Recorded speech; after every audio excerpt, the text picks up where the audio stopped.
The main topics that will be in the finals will be the steady heat conduction, transient heat conduction, external force convection, internal force convection, thermal radiation.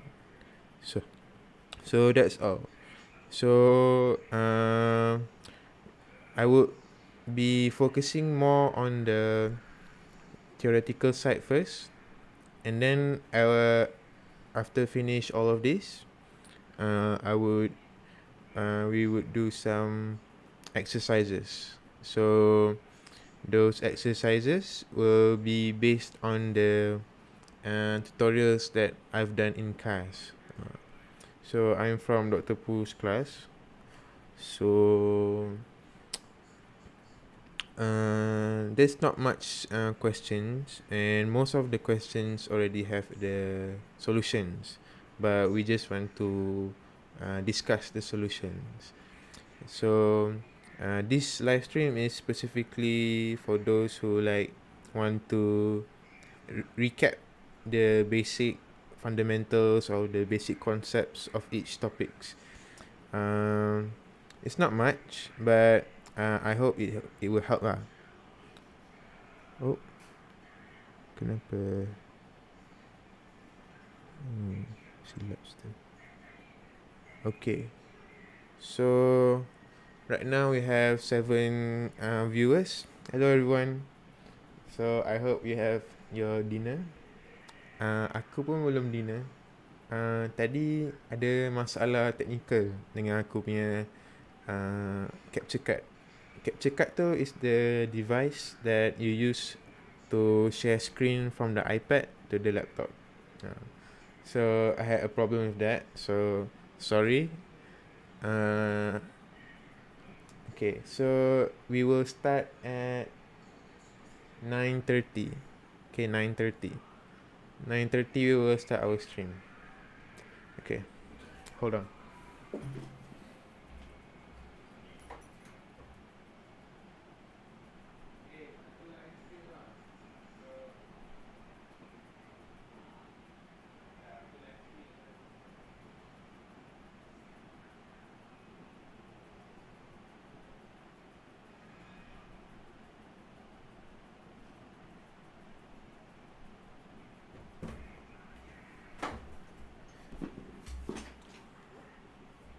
Okay, welcome to those who just joined us. Wait, let me just.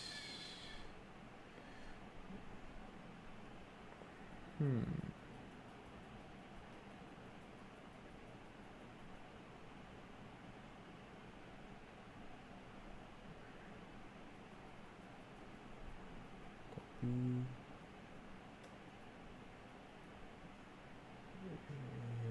Link. Paste your story. Alright, so okay, what time is it? 9:25. Okay, we will start at 9:30.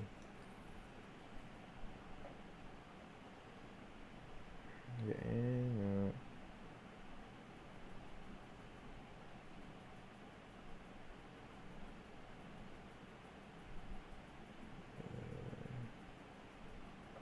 where is this? Heat transfer.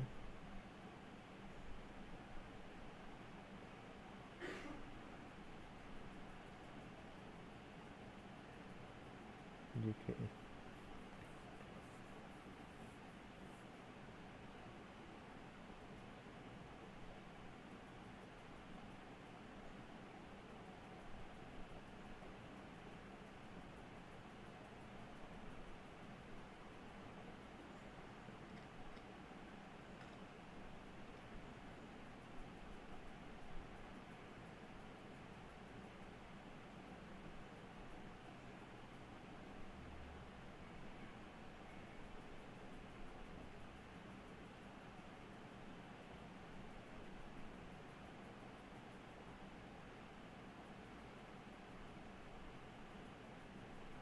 Okay. If you guys have any problem, just tell me. Alright, so okay, my is on back. Alright, so Bismillahirrahmanirrahim. Allahumma aftah alayna khidmataka wa insya alayna min khazaini rahmatika ya arhamar rahimin. So steady heat conduction. Okay, wait, let me just put this over here. So one of our first topics that we learned earlier in our semester is steady heat conduction. So what is steady? Steady is the rate of heat transfer is constant. Means that it doesn't changes over time. Heat is the transfer of energy, or like the how much we can measure heat by temperature. So that is one of the indicators of how much heat there is in the body. So we assume and we use one-dimensional parameters. One-dimensional means that it only moves in one direction. So if you have a wall, we only assume the heat to go from one side to the other side of the wall. Two-dimension means that it can go up, it can go down. So for example, if you have a cube, you can see the heat transfer in two dimension, in x, y, if it goes up and if it goes to the left. So that's two dimensional, but we want to study the one dimensional first. So conduction is the heat transfer through physical contact. So there are three main form of heat transfer. First is conduction, and then we have convection, and then we have first we have conduction, and we have convection, and then we have radiation. So right now we will be studying about steady heat conduction. So steady means that the rate of heat transfer is constant. It means that the Q dot is like the rate of energy transfer. Q dot minus Q dot out equals to 0. So there is no change over time. So one of the first equations we come is the Fourier's law of heat conduction.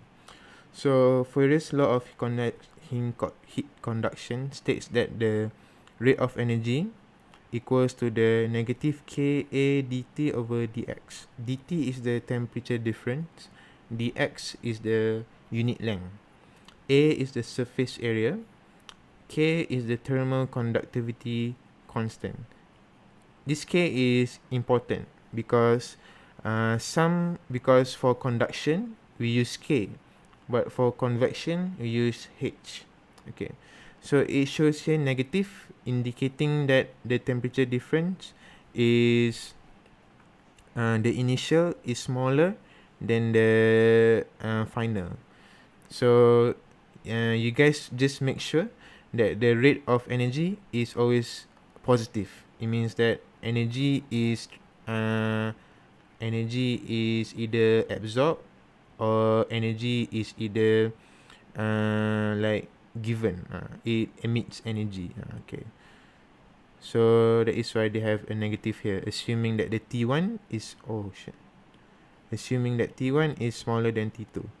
Okay, so what we come from that equation, we derive it as T1 minus T2 over L. L is the thickness of the wall, or for example the length of the position, like x. So from here the first thing about heat conduction is that we learn about thermal resistance. So thermal resistance can be we can have an analogy. It is quite similar to the electric resistance, R, but for the thermal resistance, it's used for heat is used for energy systems, but for the electrical resistance is used for electrical systems. So the rate of heat transfer is similar to the electric current. The thermal resistance is similar to the electrical resistance. The temperature difference is similar to the voltage difference.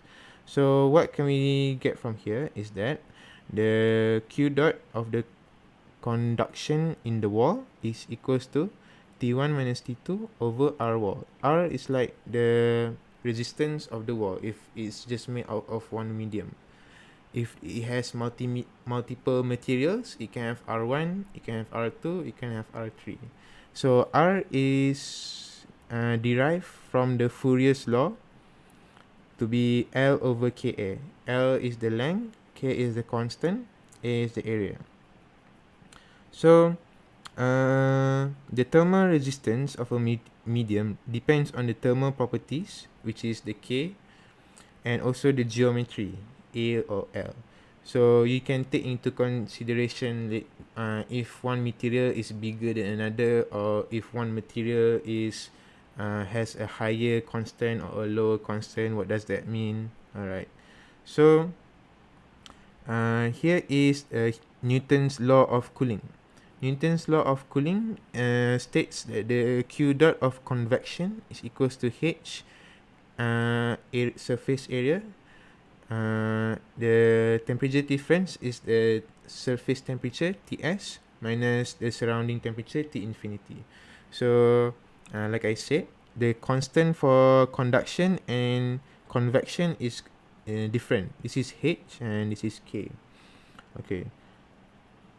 So for the thermal resistance for conduction will also be quite different, where R convection is equals to 1 over HAS, which H is the constant, AS is the area.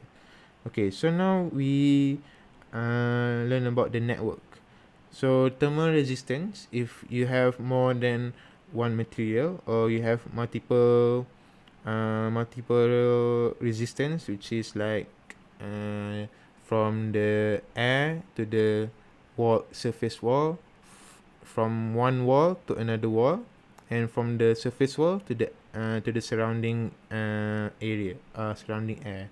So this is a simple example where Q dot, where heat transfer is from the surrounding temperature or surrounding air, is transferred through the surface of the wall using convection, and from wall to wall we use conduction, and from the surface wall to the surrounding air we use convection.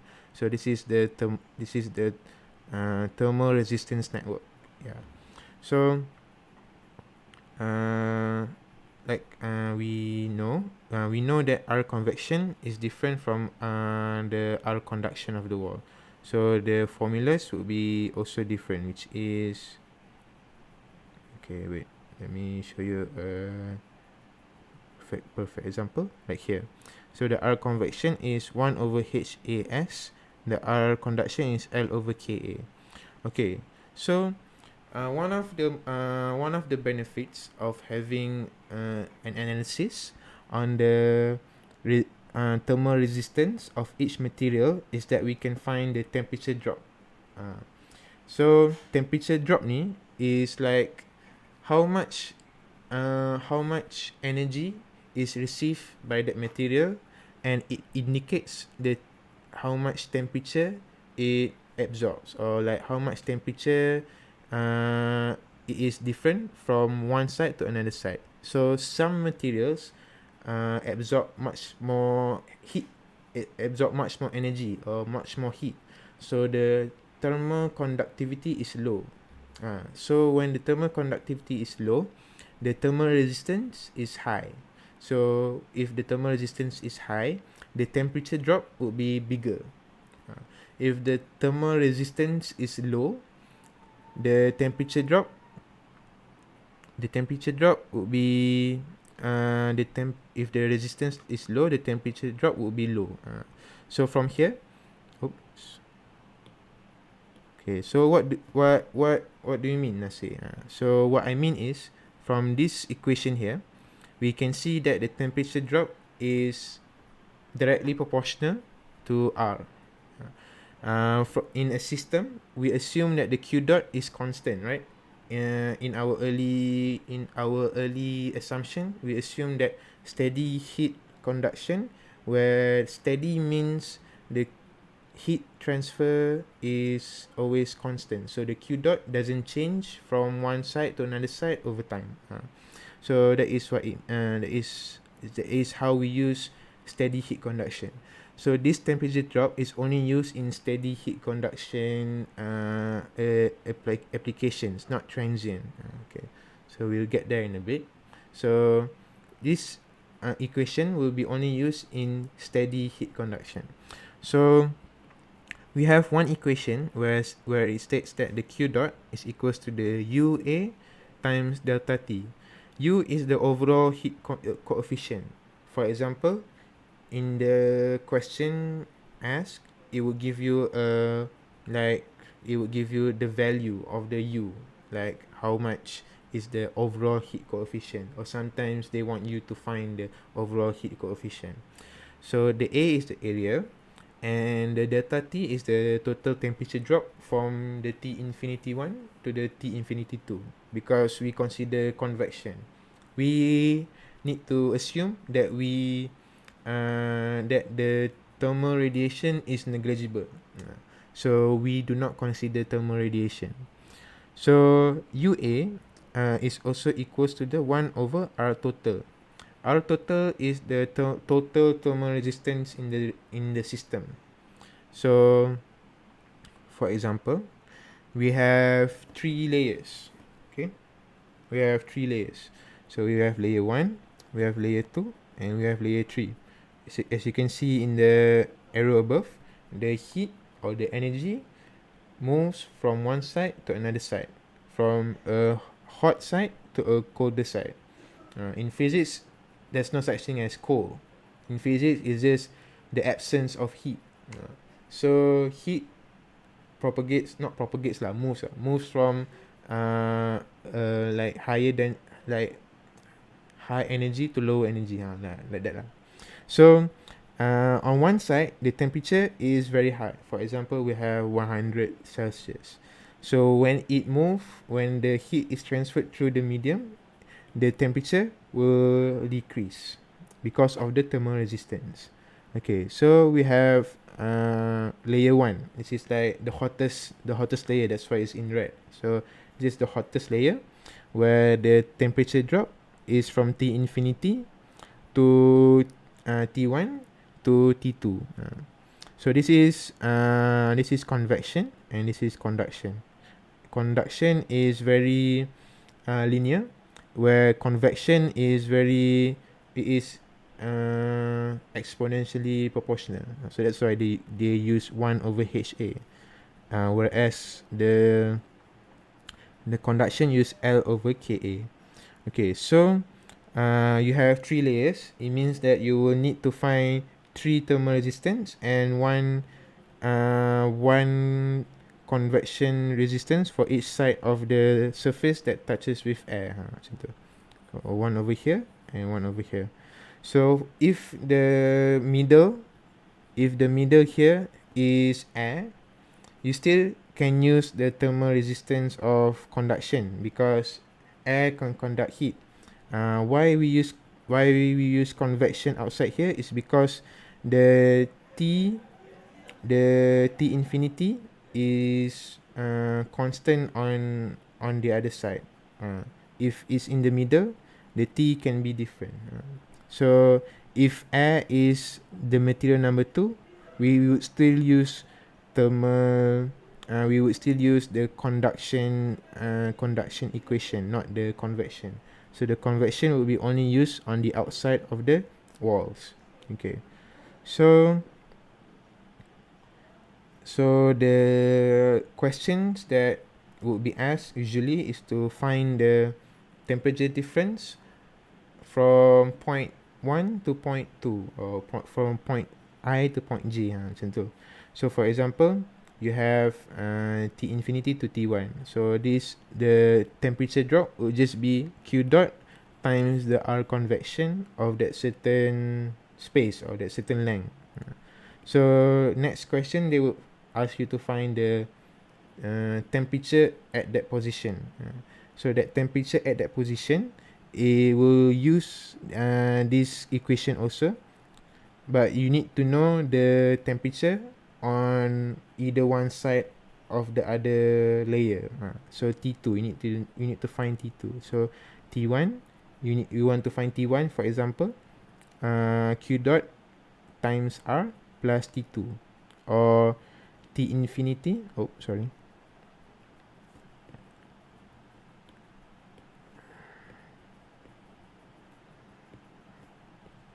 or T infinity minus Q dot times R convection. Okay, so here are the parameters that will be given. Usually they will give you an area. If they don't give you an area, they just mention that it is a huge ataupun large plain wall or large cylinder. No, just plain wall. Just a large plain wall. We assume that the area will be 1 meter times 1 meter. So it will cancel out. The A will be just 1. Okay. And then usually they will give you thickness. If not, fine using the thermal resistance. But usually they will give you the thickness. The wall is 5 meters thick. Macam tu. And then they would give you the constant coefficient. Benda ni memang wajib lah dia bagi.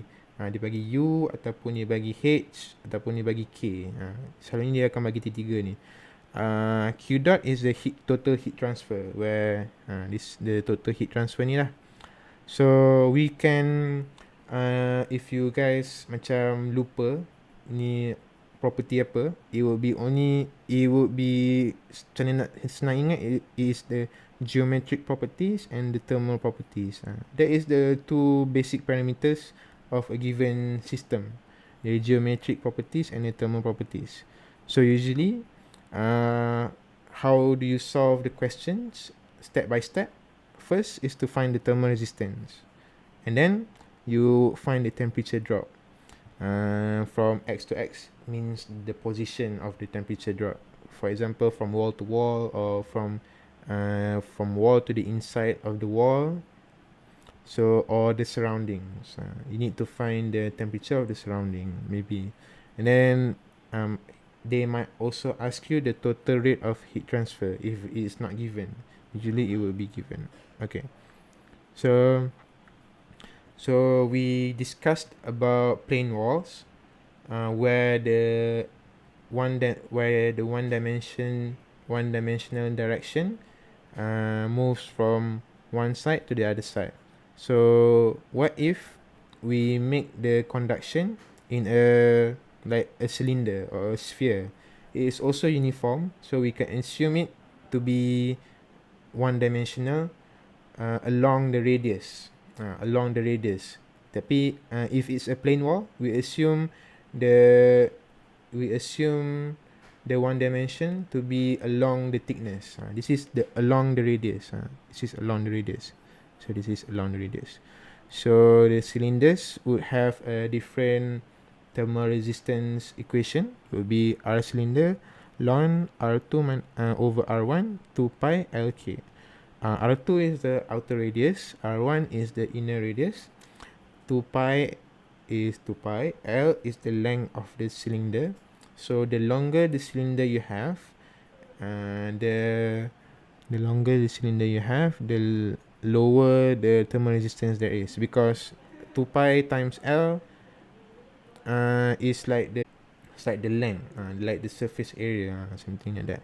Kalau kat sini kan dia tulis, if you would compare the cylinders and the plane wall, here, the thermal resistance of a wall, there is area in the denominator, but in the cylinders you can't seem to find the area because it is actually already derived to be 2 pi L. Okay, so R sphere is R2 minus R1, 4 pi R1 times R2 times K. So K is the conductivity constant. Okay, so it has the same principle also. We assume that the heat transfer is constant, so the temperature drop over the total thermal resistance is equals to the total heat transfer. So okay, so what we can learn is that the ratio of delta T over R across any layer is equals to Q dot, which is always constant. This is what we call steady heat conduction. So this is our convection. So if you have multiple layers of the pipe or the cylinder, this is will be the first one, convection, R1, R2, R3, and then we will have the outer surface of the convection of the outer surface. Okay, so what if the outer surface is an insulator? It will be much more thicker and the surface area would be very big. Okay, so this is where insulation comes in. So you might be you guys need to recall or need to understand the difference between a heat conductor and a heat insulator. Heat conductor conduct heat very well. Faham kan? Heat conductor, it can transfer heat well, like for example metals. But heat insulator cannot conduct heat well, like for example clothing, like the insulation of the pipes. It is there to make the temperature difference to be higher. If you use if you use heat conductors, the temperature difference would be lower. Okay, so what is the use? What does heat insulation tells us about? So this is like a bit of an insight of insulation. So additional insulation increases the conduction resistance, and also it has lower conductivity. So the R wall increases because of the K, constant K is lower.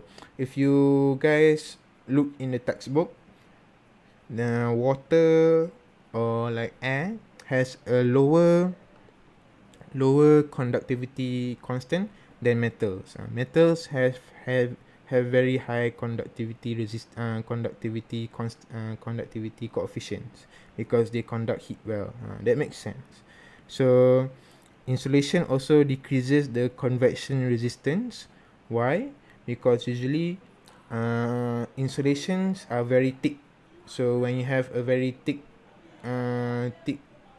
thickness, if you have a very thick layer, the outer layer of the surface will have a very big surface area. So the R convection is lower because the A increases.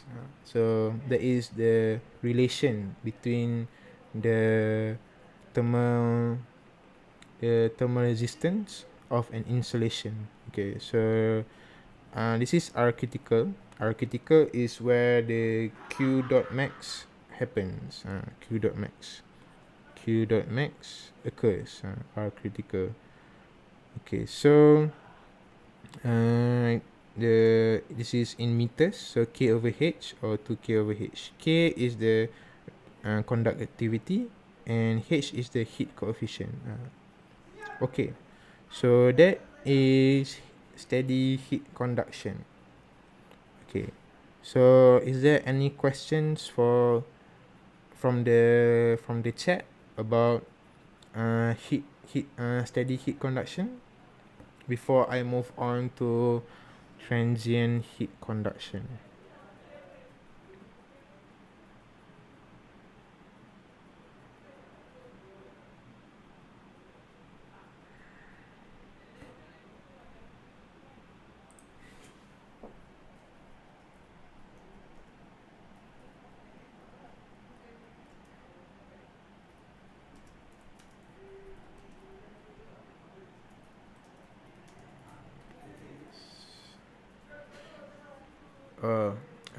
Sorry, I have not done past year 2022.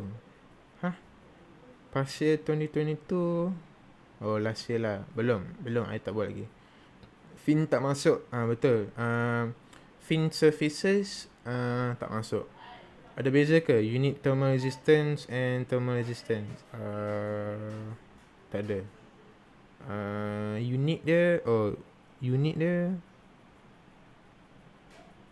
dia dua-dua Celsius over W or Celsius over Watt lah. So tu je lah. Kalau conductivity ni, yes, ada beza. Kalau yang convection ni, dia punya unit dia lain dengan yang conduction ni. Okay. So sorry for the lag. I think there is quite a lag between you guys asking question.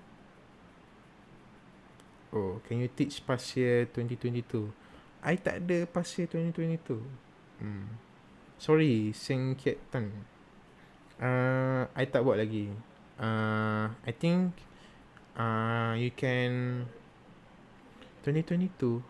Kita orang tak ada tu dalam spektrum tu. So maybe you can send the questions in the group, or just later just personally text me. Okay. And then later we can do it together. Because I haven't done any past years yet. I have just done a revision and some tutorials. I have not done any past years yet. Okay. So from that, I think we can continue to transient heat conduction. Okay. So transient is opposite of steady. Okay. So transient is opposite of steady, where it changes with time. So heat energy transferred to the medium is not constant. So the Q dot might be higher and the Q dot might be lower. So there is a Q dot maximum, there is a Q dot minimum. So how do we find it? So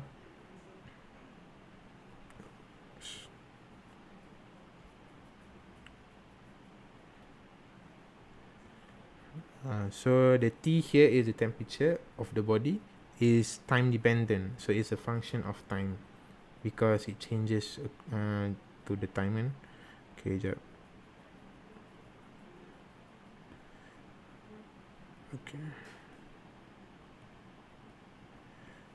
Okay. So this part is actually me explaining about the derivation of the equation, because if you have something that is time dependent, you will need to use differential equations to find the exact temperature of the exact time of the exact position. So we assume that the increase in the energy of the body during the time difference is equals to the heat transfer into the body during the dt. Okay. So first equation is the rate of heat transfer. Then the second equation is the total amount of heat transfer. Qmax is the maximum heat transfer. So maximum heat transfer occurs when the body achieves max value, which is the environment temperature. So for example, the TT is like T surrounding. For example, if the surrounding air is 100 degrees Celsius, when the surface of the body reaches 100 degrees Celsius, that will be the maximum heat transfer between the body and in the environment. So T infinity minus Ti. Ti is the initial temperature. MCP is the mass times the specific heat. Okay. So from there we say that MCP delta T as in temperature is equals to the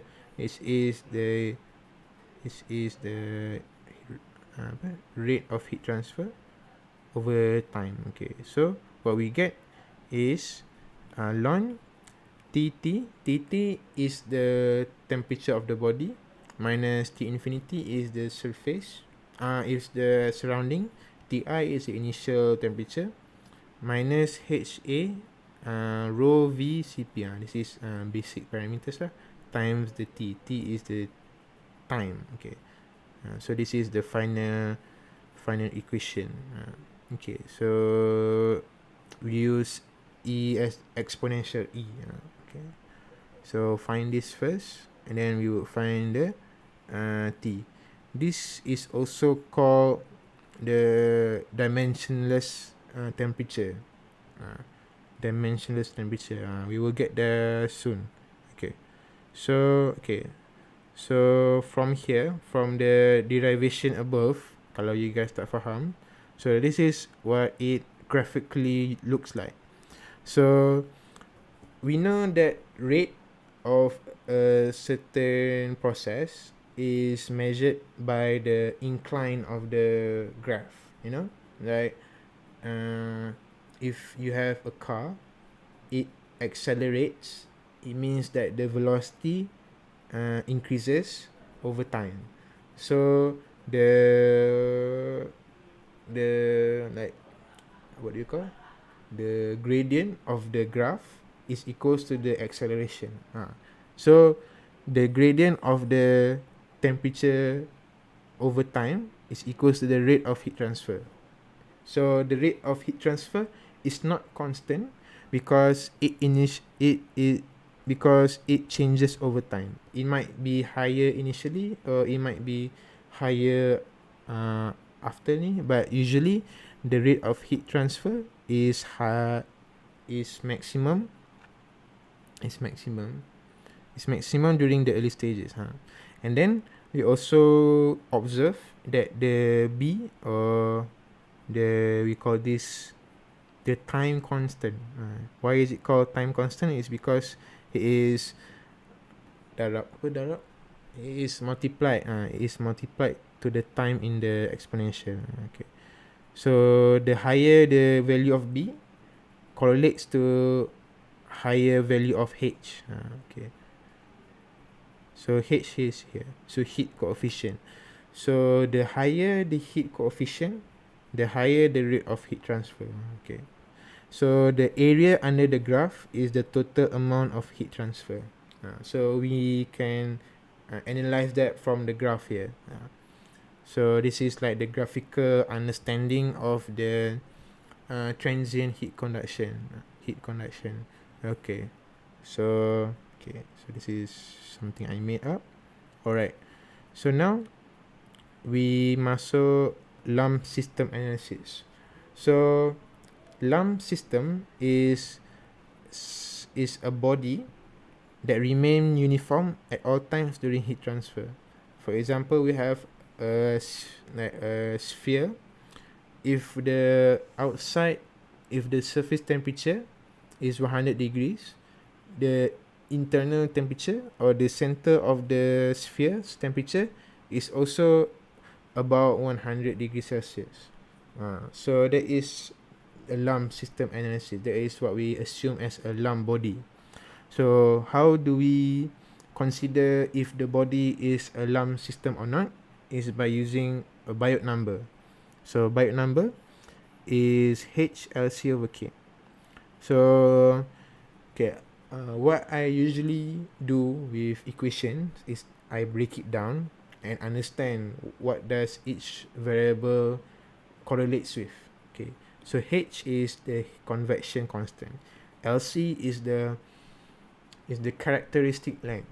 If it's longer, or it correlates with the area, if it's volumetrically bigger. So that is like the geometric properties of the body. So usually length characteristics, characteristic length is directly proportional to the volume, to the area, to the length. So that is why we use characteristic length. And then the K is the conduction constant. Okay, so Biot number is a dimensionless equation. Okay, so this is like the difference between a low Biot number and a high Biot number. This is we assume the lump system to be less than 0.1. If it's more than 0.1, it is considered to be not a lump system. So we need to use one-dimensional transient heat equations. So a low Biot number means that it has a lower convection coefficient. So the H is lower. It also has a higher conduction, which is the K is higher, and it is usually heat conductors. Like I said, you guys need to remember the difference between a heat conductor and a heat insulator. A heat conductor has a very high conduction coefficient, but it has a very low convection coefficient. So the delta T, the difference in temperature between the center of the lump body and the surface of the lump body, is less than 5%. So usually small Biot numbers are applied to small bodies. Like I said, the characteristic length correlates to the volumetric of the body. So if it's smaller, the characteristic length will be smaller. So higher Biot number, like 0.5, 0.4, it correlates to a higher convection coefficient. It also has a lower conduction coefficient. It is usually heat insulators. Heat insulators is where the conduction coefficient is very low. For example, we study about the temperature of meat. Temperature of meat, temperature of for example, a concrete cylinder, like a concrete wall. And then oven. So usually the temperature difference between the surface and the internal temperature is very large, and it is also considered to be a large body. So that is what we can break down inside the Biot number equation. So this is just for your understanding, like betul-betul faham Biot number ni gunanya kenapa, macam tu. So this is one dimensional transient heat. So for example, you can't use lump system, you just use this other solution. We consider the temperature difference with time and position in one-dimensional problems associated with large planes, long cylinder, and sphere. So in our textbook, they specifically provide for these three conditions lah: plane wall, long cylinder, and a sphere. Okay, so these are the three, not three lah, there are others also. There is a Fourier number also. So delta, this is theta. In physics we call this theta, or in this case we call this non-dimensional temperature. So this is what we observe from the original equation. This is actually a non-dimensional temperature. Then x here is the non-dimensional distance. The distance x, or the distance that you want to study, the position over the length, characteristic length. Like characteristic length of a cylinder is the diameter. Characteristic length of a plane wall is the thickness. Of a sphere, it's the diameter also. Diameter of a sphere? I don't remember. So and then we have T. T is the Fourier number, ataupun tau Fourier number. So alpha is thermal diffusivity. We would talk about that later. T is time, and then L is the characteristic length squared. Okay, all of these are non-dimensional. It means that it has no units. Okay, so there are two ways of solving a problem, using analytical and also graphical.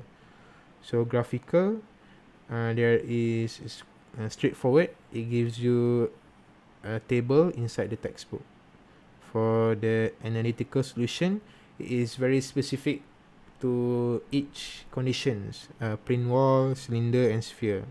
Okay, so this analytical solution is also considered as a one-term approximation. It is not totally accurate, but we just approximate it to be that value. Okay, so this is the equation. Later in the exam is open book, so this equation is in the textbook obviously. So this is just like me explaining the which use case. This is to find the temperature at x at the certain position at a certain time. And then this is the temperature at the center of the medium. For example, the center of the wall, or the center of the cylinder, or the center of the sphere. And then over here we have the temperature relative to the center of the temperature. For example, it is given the center temperature of the cylinder is 50 Celsius. So find the other temperature of a certain position relative to the center. Macam tu lah. Then we have fraction of total heat transfer, Q over Q max. Like I said, the heat transfer, the rate of heat transfer is not constant. So there might be a higher rate of heat transfer and there might be a lower rate of heat transfer. So the Q max, we can find the Q at a certain time, and we can find the Q max. Macam tu. So this is for each one, plane walls and in the sphere. So for cylinders specifically, we need to refer to the table 4.3. Table 4.3, dia ada tunjuk like this J0 and J1. So N is the modulation index. So this modulation index will be given. It will be either like the values will be either 0.1 or 0.25 or just 1 or 2. Then we also use the table 4.2 for the lambda and the A1. So this is lambda, this is A1. So you can find in the table 4.2. And then we have Fourier number. Fourier number is like a dimensionless time. It's like dimensionless time. So Fourier number, alpha or the thermal diffusivity is equals to K over rho Cp. K is conductivity, rho is density, Cp is the specific heat.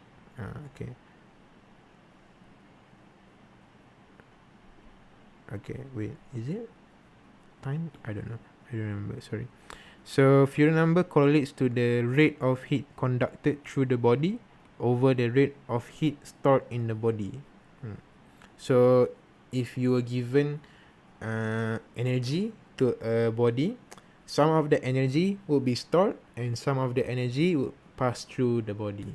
So that is what Fourier number is used for. Okay, so this is the graphical solution. You use Heisler and Grober charts, and this is for the semi-infinite solids. So most of this is already inside the textbook. I don't need to explain, just refer the textbook. All you need to know is the fundamentals of transient heat, where the transient is dependent on time because the heat energy transferred through the medium is not constant. Okay, so before we move on to external force convection, do you guys have any question for transient heat? Okay.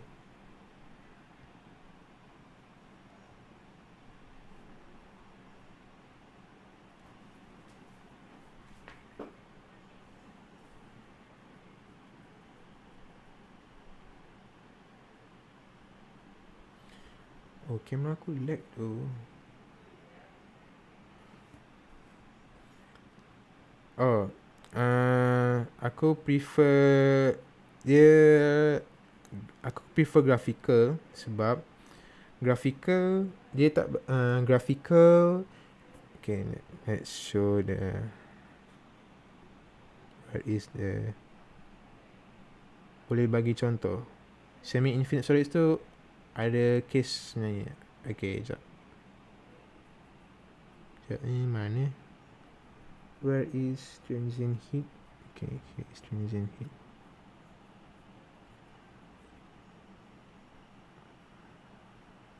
Okay, okay. So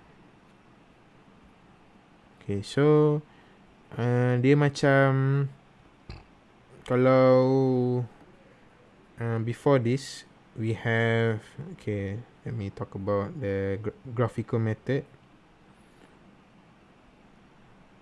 We have fluid mechanics. We have internal flow.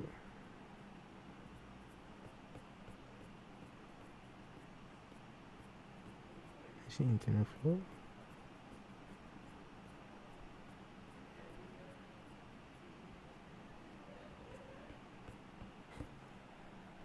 Okay, never mind.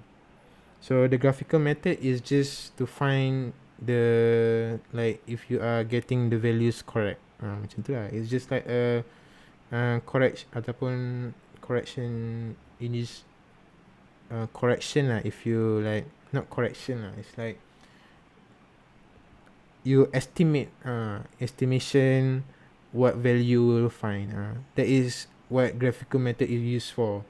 It cannot give you the exact value, but it just can give you an estimate. Not even an approximation. It's just an estimate of the value that you will find. Macam tu lah. So I would prefer an analytical. And then semi-infinite solids tu, contohnya, okay, so this is that semi-infinite solids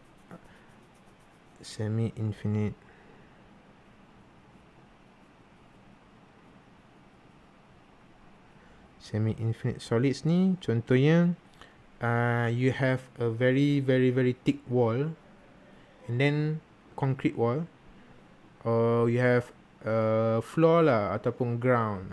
Contohnya earth, not earth lah, macam tanah. Okay, the surrounding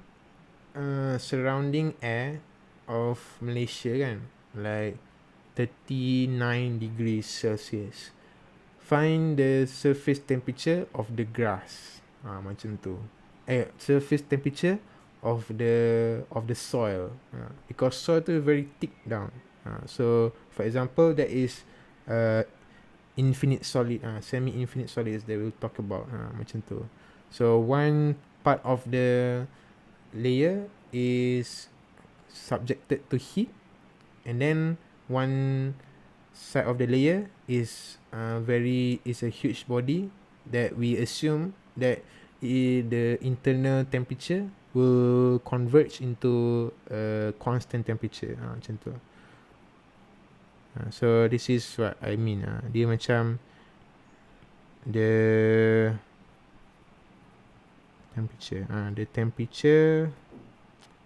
temperature over time will like converge into zero. Not zero lah, this is like the delta T lah. Macam tu. Okay. Tak tahulah, dia tak sentuh sangat lah, doktor. So tak payah risau kot. I don't know. Just read the textbooks in the exam. No, don't read the textbook in the exam. Read the textbook before the exam. During the exam, you read the textbook pun dia tak bagi you jawapan. Okay. So from there, I will let's just take a break for a while. It has been an hour of us studying together. So you would return back at 10:20. Okay, 10:20 we will come back. Okay.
It's 10:18.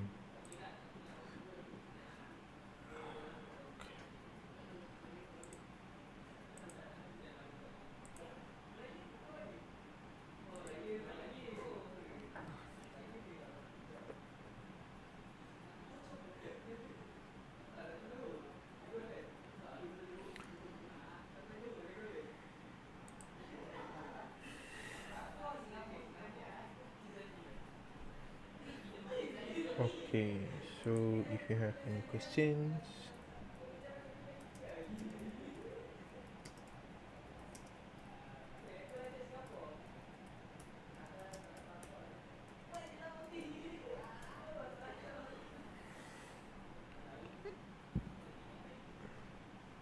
external force.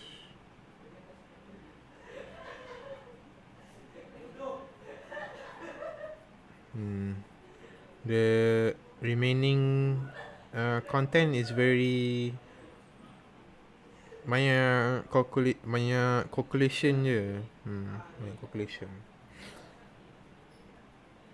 Dia bagi equation, just key in Reynolds number dengan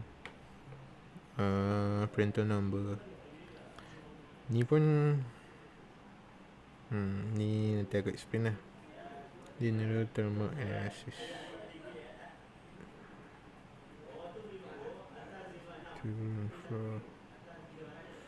Source number, thermal radiation. This one kena baca lah. Banyak ayat. Okay, so now we're back. It's already 10:20. Welcome back to the stream. So now we will be talking about external force convection. External means the fluid over solid bodies. Okay, so let's just have a recap on external flow. Where is my okay, this is to my thermodynamics. This is not it. Hold on. Where is my fluid mechanics to? Okay, external flow. Okay, so this is just a quick recap on external flow. What is wrong with my tablet? Okay, so external flow, there is lift, there is drag, there is coefficient of lift. This is the equation, and this is the equation of coefficient of drag. Both of them are non-dimensional. Then we have friction.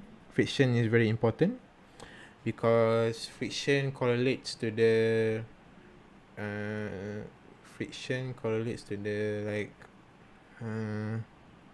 Reynolds number. Reynolds number depends on the friction factor. Okay, yeah, that's it.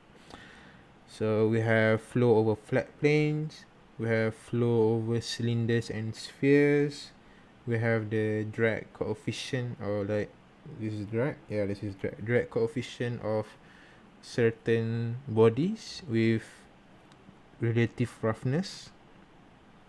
And then we have flow separation. Okay, so most of the external force convection will be using a lot of external flow concepts. Okay, so that is just a quick recap on external flow. So external. Okay, so as you can see here, that there is not so much to be explained, because most of this topic consists of equations. It's just that whether or not you know what to key in. Okay, so first let's start with a heat coefficient, also known as, not heat coefficient lah, it's like the Nusselt's number. So Nusselt's number is an indicator of the heat in the external flow. So it also looks like H mana? It also looks like Biot number. Okay, you guys tengok Biot number ni H LC over K kan. Nusselt's number ni, the H X over K.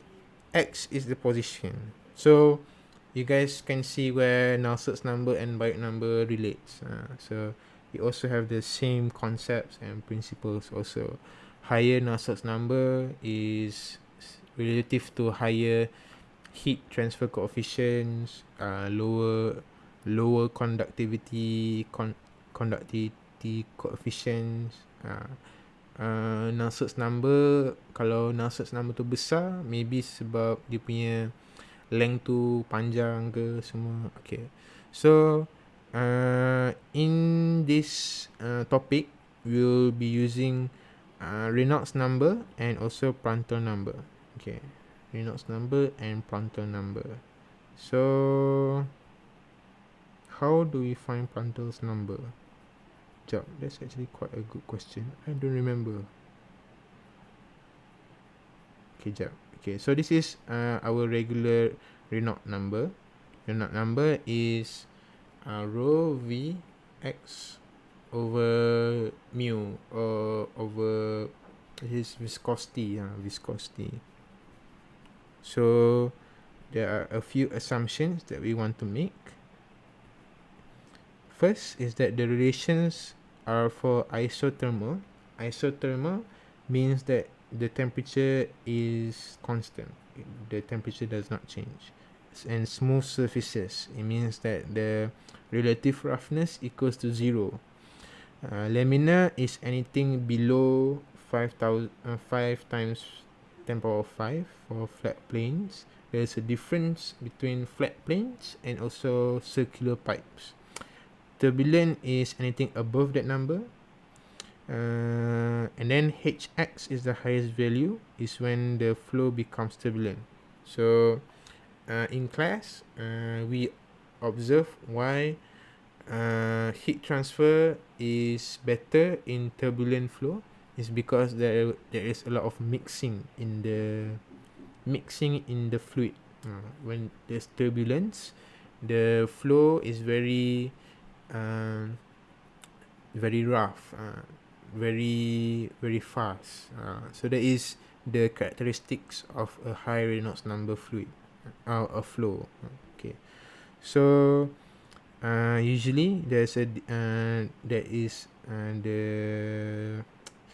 the coefficients or the constants is just the difference is just the constants. The Reynolds number and the Prandtl number depends. Prandtl number is not an equation you find. Prandtl number is based on the table. For example, I show you property table. Let's see some. Okay, do they usually give Prandtl number here? Hold on.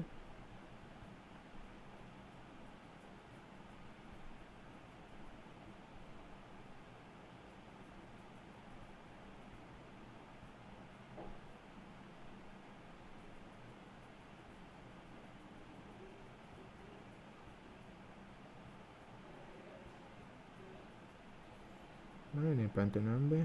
Sekejap ni.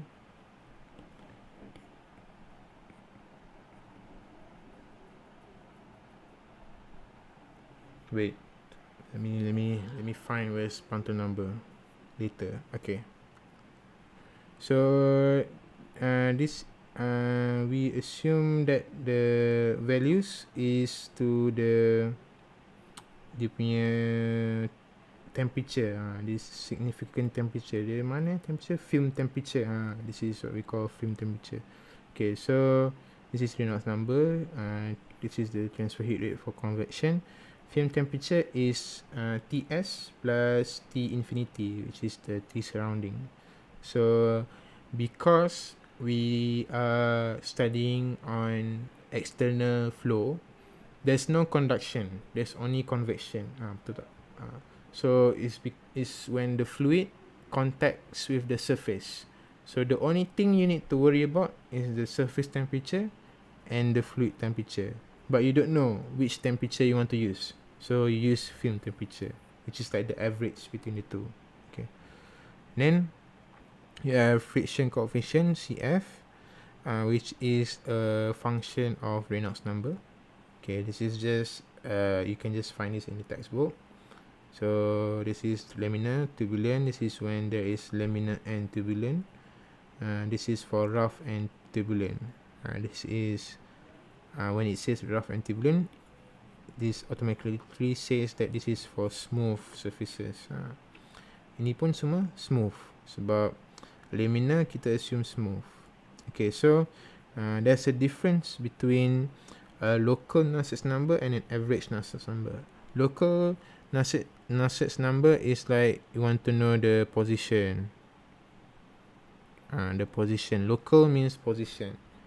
Average means the average Nusselt number across the surface. Macam across the length tu, what is the average? Average length. Macam tu. So that is why kat sini dia tulis L, kat sini dia tulis X. So that's the difference between average and local. And then average, CF pun dia guna average. Okay, CF pun dia guna average. Flow over cylinders and spheres. This is it. Sekejap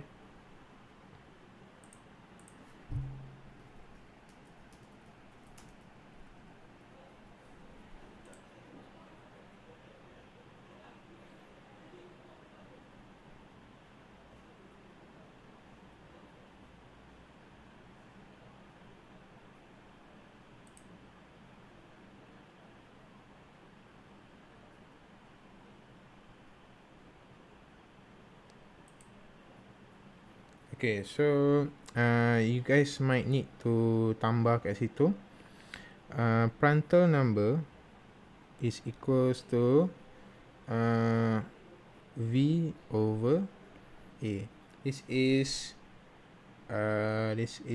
kinetic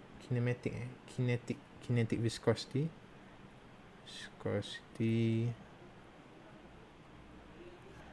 And this is diffusivity. Okay, so it is also equals to Cp mu over K. Okay, Cp mu over K, where mu is the viscosity biasa. Wait, hold on. This is just a regular viscosity. This is the specific heat. This is the conduction. Okay, so that is Prandtl number. Okay, so I did not include this in the notes, so I hope you guys put this in the notes. Okay, so flow over cylinders and spheres. Okay, so ni pun macam just banyak key in je. And then there's a table 7.1. Dia bagi you the cross section of the pipe, if it's cylinder or is it square or is it rectangle, and then you would find the Nusselt number. That's all lah basically. Sphere pun lebih kurang sama. So this one you need to alert on the equations you use, the different equations you use, probably different users case. So this is all of the Reynolds number and Prandtl number use the film temperature. The ni semua yang let me highlight this. Oops. 1, 2, 3, 4. Style fill. Okay. So ni yang kinetic viscosity, diffusivity, density, specific heat, all depends on the film temperature. Okay. And then the assumptions for the table 7.1 is that it is only used for single cylinders and the cylinders are smooth surfaces. Okay, so that is all from external force convection. Not so much lah. Do you guys have any questions? Why is my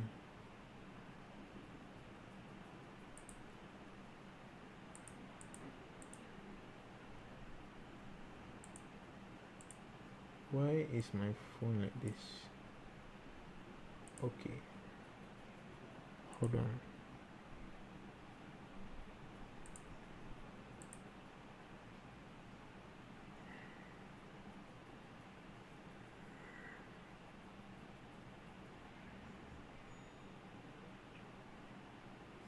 Okay, it's back.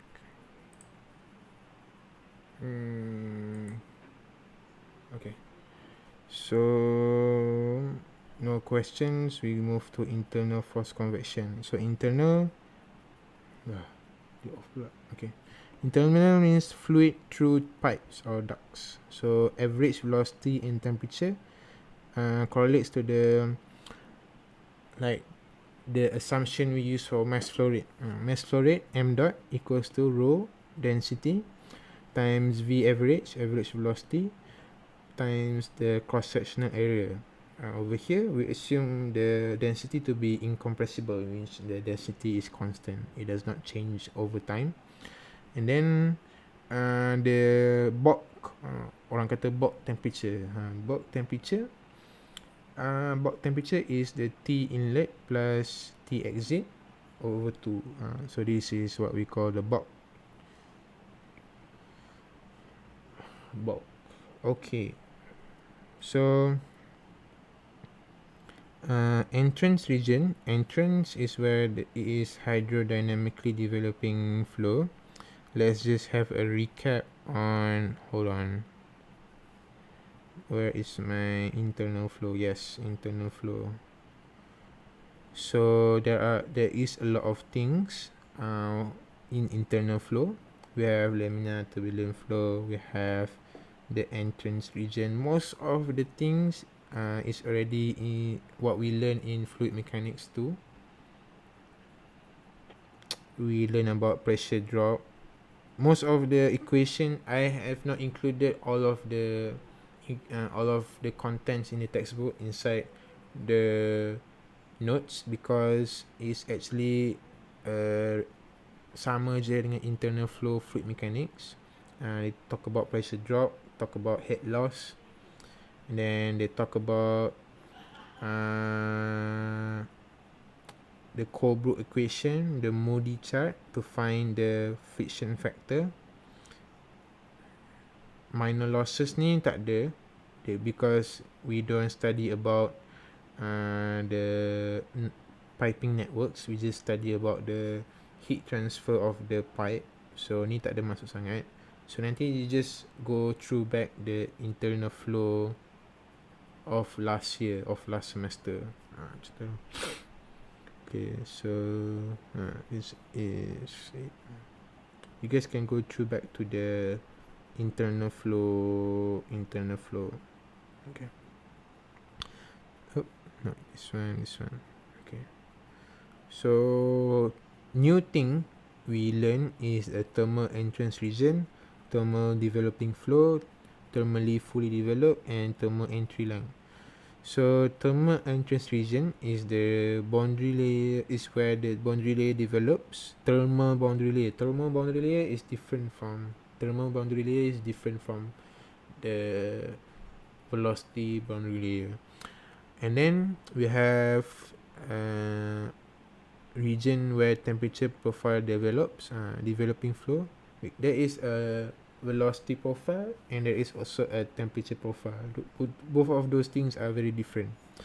And then we have fully developed region where the dimensionless temperature or the Fourier's number remains unchanged. Fourier's number remain unchanged. Fourier number? It is the Fourier number, right? Hold on, not Fourier number, sorry. The non-dimension temperature, sorry. This one does not change. Okay, so hold on. Okay. And then we have entry line. Okay, so entry line is quite different from. There's a difference between LH and LT. LH is apa LH LH is what we use for hold on entry length, is it over here? Hold on.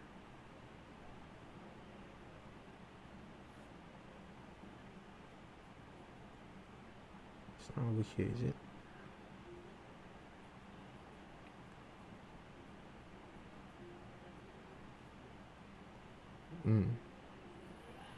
LH, hydrodynamic. Okay, so okay, yeah, okay, understand now. So you guys label there. H is hydrodynamic.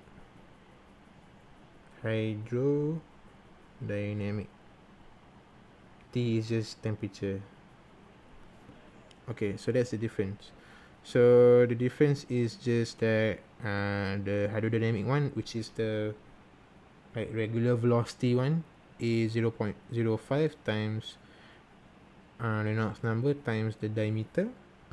For the temperature, just darab dengan Prandtl number. Okay. And then for turbulent, the hydrodynamic and temperature lebih kurang sama, equals to 10D. 10D. Okay. So now we talk about the entrance region. So why is entrance region important in an internal flow convection? Is because during the entrance region, the Nusselt's number is higher than the fully developed region. So the graph shows that when at the entrance, the Nusselt's number is highest. Okay, and it has also higher pressure drop and heat flux, and it will increase the average friction factor and heat transfer coefficient. So that is the significance of the entrance region. Okay. Now over here, for the developed region, the convection coefficient and friction factor is constant. It means it merges, it becomes constant. And then the Nusselt's number reaches constant. Over here, the Nusselt's number decreases. At the entrance, at x equals to 0, the Nusselt's number is maximum, the friction factor is maximum, the heat flux is maximum. Macam tu. So that is the difference between the entrance region and the fully developed region. So just take note of that. Then now we masuk general thermal analysis. So general thermal analysis correlates to the heat energy passing through the fluid inside the flow. Macam tu lah. So for example, we have surface heat flux and we also have rate of heat transfer. So surface heat flux ni contohnya you are heating the fluid using electric resistance. That is surface heat flux. You constantly supply heat to the surface, and then rate of heat transfer is like the total energy supplied to the fluid during the heat transfer. Macam tu. So this is the equations. M dot Cp delta T. T is the exit temperature, inlet temperature, mass flow, specific heat. This is the surface heat flux. Notice that we assume the area to be not cancelled out lah. The surface area to be cancelled out. So we only measure the temperature, mean temperature, surface temperature, and the convection. So okay. So how do we find the mean temperature? So that's the main important thing about general thermal analysis. We need to find the mean temperature. What is the mean temperature? Okay. So there are two types of scenarios. Thermal conditions at the surface is approximated TS, temperature of the surface to be constant, or the QS, the surface heat flux, to be constant but never both. It can only be either two of them. either constant surface temperature TS or constant surface heat flux QS. So in the textbooks or in the slides, you can't really see the visual difference between the two of these. So I hope this helps you differentiate between both of the scenarios. So we start with the easier one, which is the constant heat flux. Constant heat flux, where the Q dot is constant, usually is given. So we want to find the mean temperature. So the mean temperature at the exit is used the equation above here, Q dot equals to Q dot S AS. Remember I said that the Q dot S here tak ada area ataupun tak ada area dalam equation dia, because dia tak darab lagi. Dia dalam ni baru dia darab. Okay, and then is equals to MC P T minus TI. Okay, so this equation equals to this equation, and then we just find this lah, TS and TE. That's all we need to know lah. Okay, so I hope this helps. Okay, NTU is number of transfer unit. This is a simplification of the macam ni nanti kita sentuh. NTU ni selalu ada dalam heat exchanger. NTU ni ada dalam heat exchanger, but heat exchanger tak masuk finals, so we're not going to talk about that. Okay, so for constant surface temperature, TS is constant. So if TS is constant, what is the T average? T average is equals to the TS minus TM, T mean. Okay, so T average, we need to find T average by using either two methods, arithmetic mean temperature difference or log mean temp difference. Sudah. Logarithmic mean temperature difference. Okay, so this one, delta TAM, delta T correlates to delta T average lah. Okay, wait, let me show you.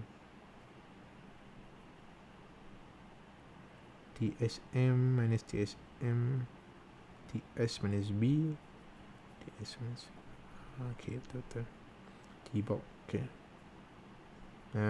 you guys put the T average is either TAM or TLN.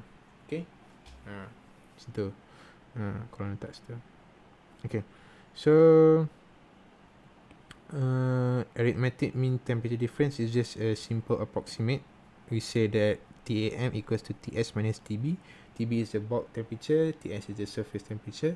Bulk temperature kita ada cakap tadi is just the average between the inlet and exit. Okay, then we have logarithmic mean temperature, which is the exact representation of average temperature difference. This one. Okay, key in je. Tapi korang kena faham apa yang korang key in and which condition you guys are using. It's either constant surface heat flux or constant surface temperature. Okay, now kita masuk laminar flow. Laminar flow and turbulent flow have different characteristics, obviously. So laminar flow ni ada juga dalam apa, kita ada belajar juga dalam fluid mechanics. Hold on, I think I have the internal flow. Internal flow, betul lah, internal flow, laminar and turbulent. Okay, so we talk about laminar, we talk about friction factor. Friction factor for laminar is, for circular pipe, is 64 over RE. Okay, so that is the basic of friction factor for circular laminar pipe. But for turbulent, it becomes quite complex, where you need to use the Colebrook equation. Okay, so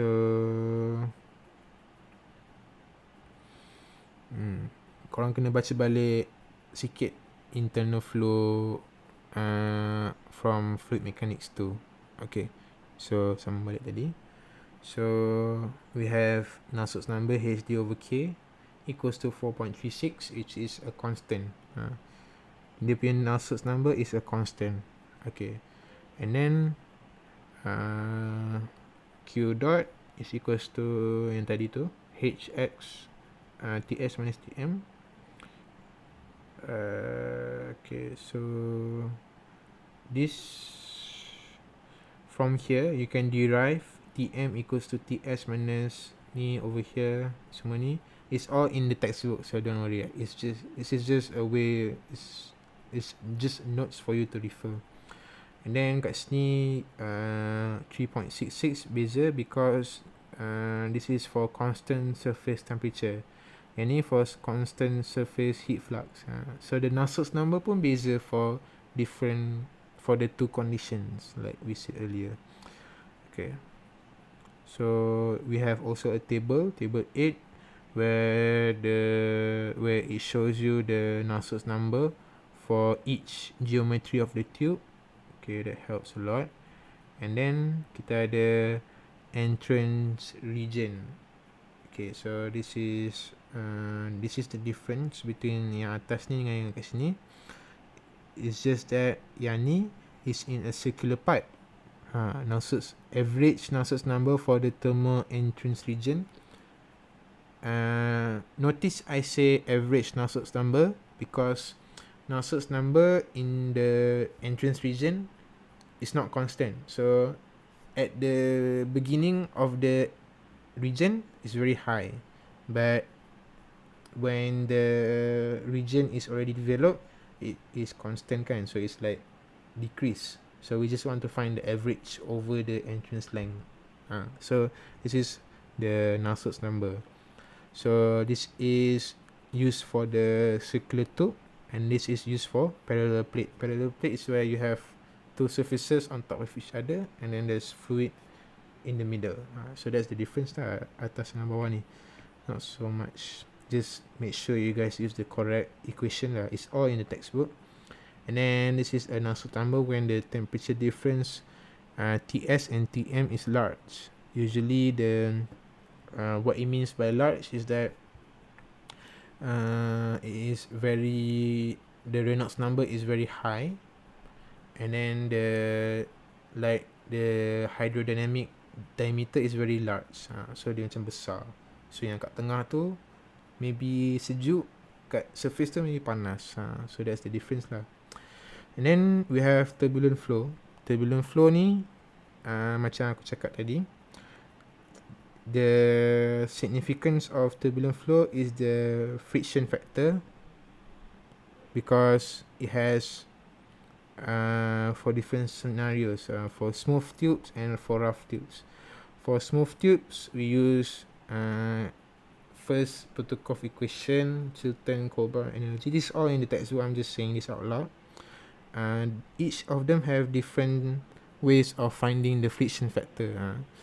Friction factor here, friction factor here. This is just a Nusselt's number. Okay, so this is Nusselt's number for a large temperature difference. This is N here correlates to if it's heating or cooling. Okay, and then we have rough tubes. Rough tubes is for, we use equation, second Protokov equation and Janelinski relation. Just key in this in your calculator.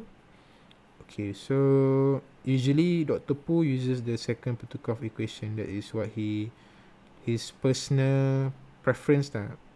Okay, so you guys make sure that you use this. Oh my god.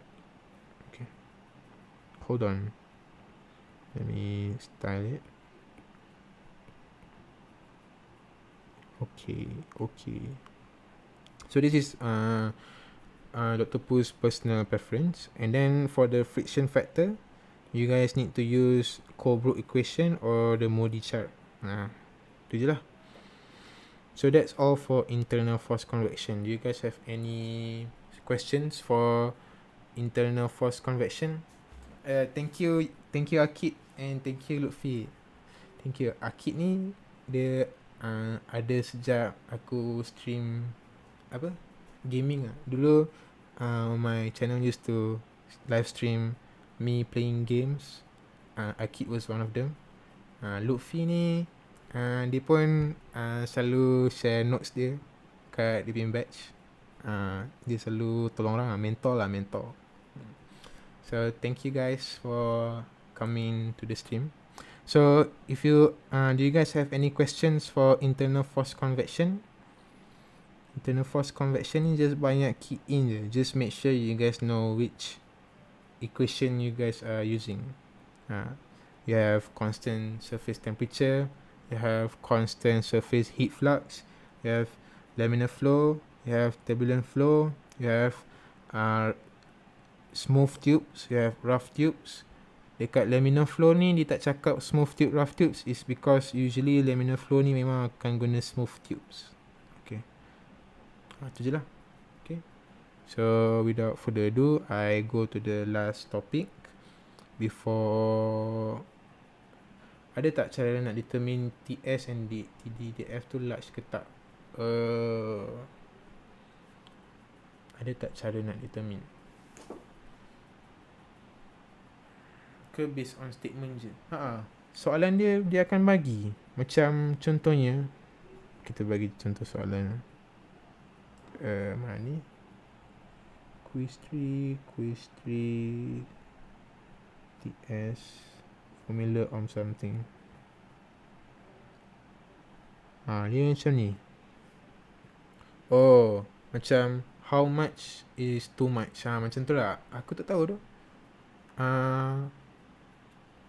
I'm not sure. Just use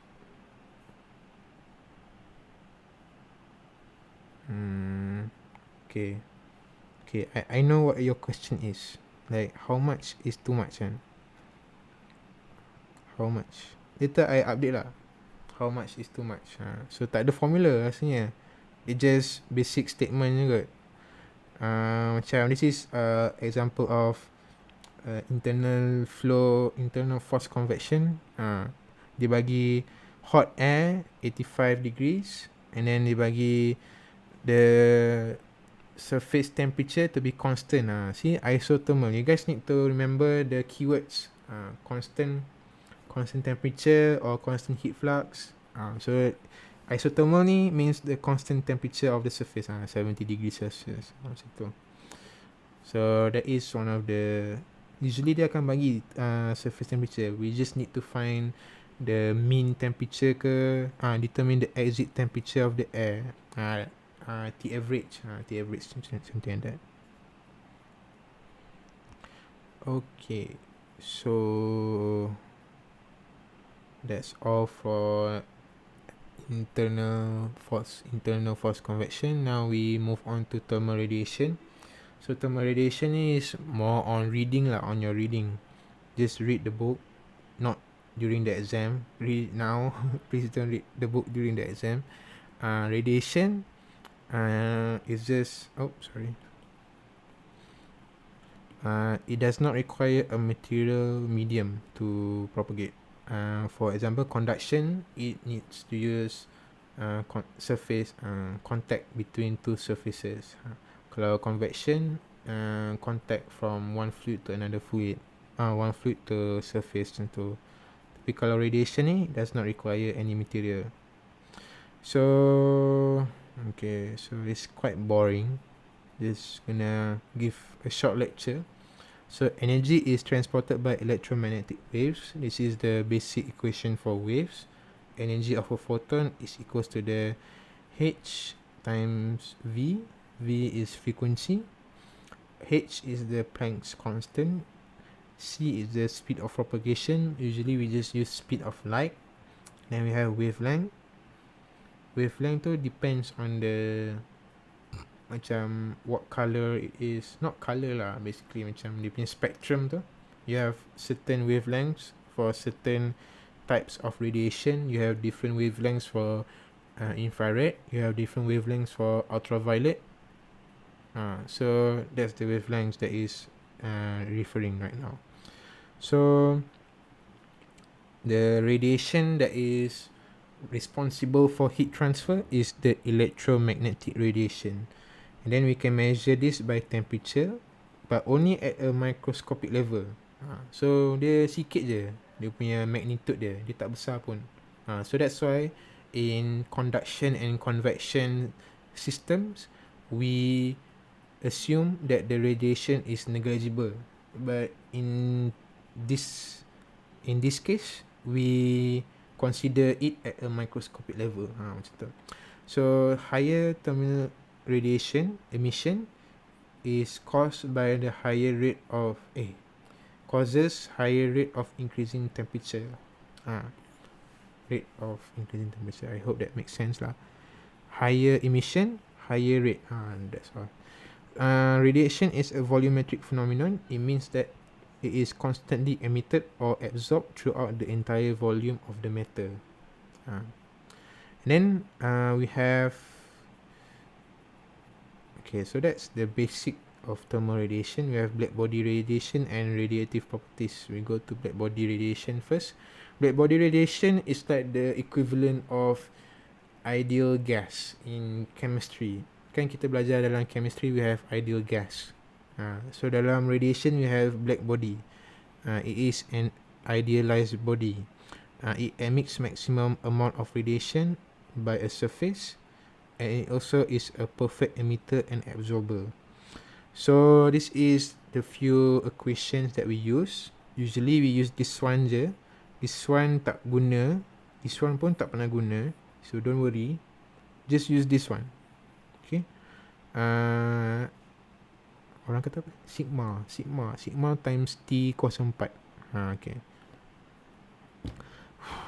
So EB is black body emissive power in a function of temperature. Tu je dia punya parameter, temperature. That's all you need to know. Okay, so this is the spectral. Spectral means it is wavelength dependent. So this is the equation. Just key in je ataupun buka buku teks je. And then we have radiative properties. So radiative properties is like for a body, is it a good radiation?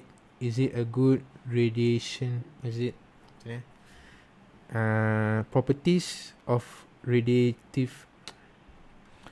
The properties of a body, is it a good radiation emitter? Is it a good radiation absorber? Or is it not? So we talk about that over here. So for some cases, radiation is a surface phenomenon for opaque materials only. So it is a surface phenomenon for wood, metal and bricks, but it is volume for like something that you can the electromagnetic waves can propagate through, which is like glass or water. So one of the properties is emissivity. Emissivity is the ratio of radiation emitted by the surface over the radiation emitted if it was a black body. So we assume E ni macam efficiency lah. Efficiency equals to 1. The lowest efficiency is 0. Macam tu. So over here we have like a graphical representation of emissivity. So emissivity ni depends on temperature, wavelength and direction. So wavelength emissivity is spectral emissivity. Direction emissivity is directional emissivity. Kat sini lah. So this is the equation ET over EBT. Okay, so this is a few tables that we can observe, and you guys, we can like, aku selalu buat breakdown of things because I want to understand it further. Like you have a very good comprehension of the concepts that you learn in each topic. So this is like one of those. For example, kita observe graph ni. The emissivity is 0. So what does low emissivity correlates to? What does it mean? I always ask this question. What does it mean? It means that the object is a weak absorber of radiation or heat in general. It is a weak emitter of radiation or heat. it does not emit or absorb. It just reflects. Reflect. You know, reflect. Reflect mean it does not emit. It does not absorb. It is not an ideal black body. Okay. So for example, polished metals, like I said, they don't absorb, they reflect. Okay. Then we have high emissivity. We have what does high emissivity means? It means that it is a strong absorber of heat, also a strong emitter of radiation, and is an ideal black body. For example, is our skin. Our skin right here, it can absorb ultraviolet, not absorb lah, absorb ultraviolet radiation. So that's why we become black. Not black lah, macam sunburn macam tu. And then there's, in terms of absorbing, in terms of emitting, is that like our body heat. We can emit heat by using radiation from our body. Or for example, the sun. You know, the sun, matahari kita, memang we assume the sun to be a ideal black body. Even though it is very bright, it is called a black body. Lol. Okay, so that's all. So that's all for thermal radiation. So did you guys have any question for thermal radiation? Why is it changing? Okay, no, it's not changing.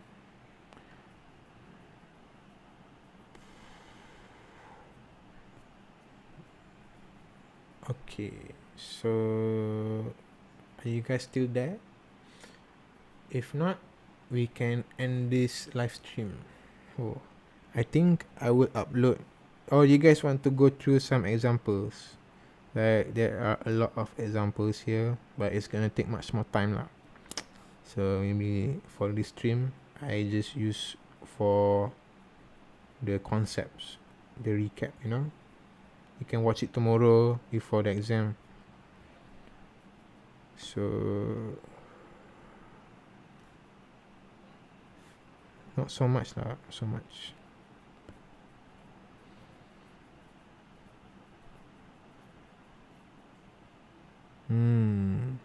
Okay. I just want to touch something about discuss soalan apa ni nama dia, conduction, steady heat conduction. This is a graph I made of temperature against X is the position. So this is like the glass, this is the air. Oh my god, ball pen, this is black, this is air, this is glass, this is air, this is glass. So this is like the temperature drop. As you can see here, dia tak guna convection inside the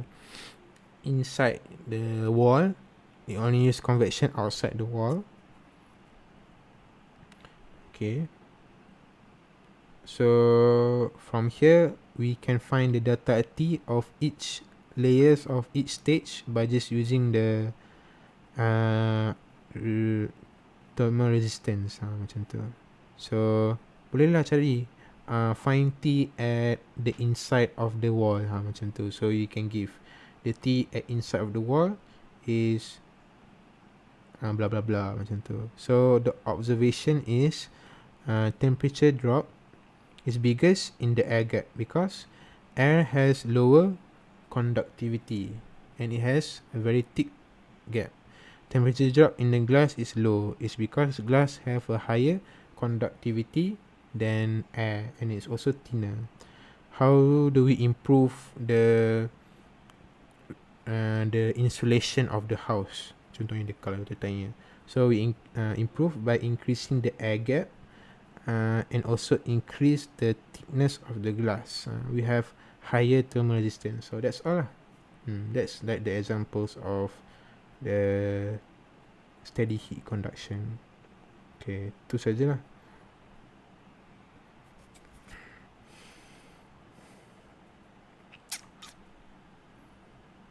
Okay, ada soalan tak? Kalau tak ada soalan, bagi tahu. Kalau tak, kita tutup. I will upload all of these documents inside a Google Drive, so you guys don't need to worry. Okay, so kalau tak ada soalan, I would like to thank you guys a lot for watching this live stream. It really means a lot to me, because I like to, share my knowledge, share my gift. Like, I am very passionate about heat transfer and fluid mechanics, but apparently I can't score it. Sem lepas I got B for fluid mechanics. So if you guys got A, if you guys don't score for fluid mechanics or heat transfer, don't worry, I also can't score it. You're not alone. But we try to appreciate the things we learn. So I very appreciate heat transfer, because it is one of the most fundamental concepts for a mechanical engineer to understand. That is why I really like about heat transfer and fluid mechanics. Okay, so if that's all, then thank you very much. Bye guys. Oh wait, the camera say okay. Bye guys. Assalamualaikum. Kita tutup dengan tasbih kifara dan salat.